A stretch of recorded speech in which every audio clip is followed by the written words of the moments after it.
When we think about quality, there are really two different types of quality. First, there's the quality of the design. How well have we designed it to meet its purpose? And the second is quality of conformance to design, which is how well do the things that we produce actually match our design? So the design of a system is really the strategy for how you're going to build the thing that the customer needs. And if we want to talk about the quality of that design, what we mean is how well do those instructions describe something that will meet the customer's requirements. So that means that we need a design specification. We need something that specifies precisely all of the instructions that you need to build the product that you're going to build. And it is comprehensive, talk about all aspects that have to be in that system in order to meet the customer's requirements. So the output of the design process is a design specification, and that specifies everything necessary for that product or service.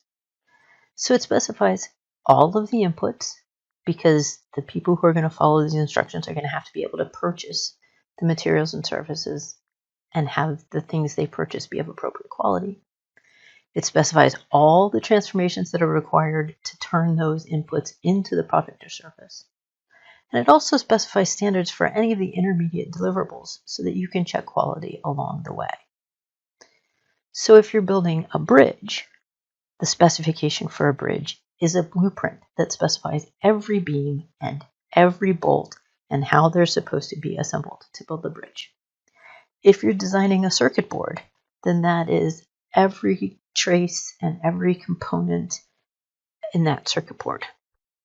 If you're writing a software, the code is the specification. That last sentence I said was pretty extreme. The code is the design. But if you think about it, the only thing that specifies precisely what's going to be built is the code. Class diagrams don't. Sequence diagrams don't. Use case diagrams don't. Only the code. So when you build a bridge, you write blueprints, and then people build the bridge. When you write code, when you build software, you write code, and then the compiler builds the system. Radical. Now, part of the quality of the design is how well it matches our capability to build it. It doesn't do any good to design a system that we don't have the skills or techniques or resources to build. So part of the question when you're designing is, how will this actually be built? Will the components be available? Do the people who are going to do the building have the skills to run the equipment to build what you want to build? So can we do the job correctly? And can we produce enough in high enough quality?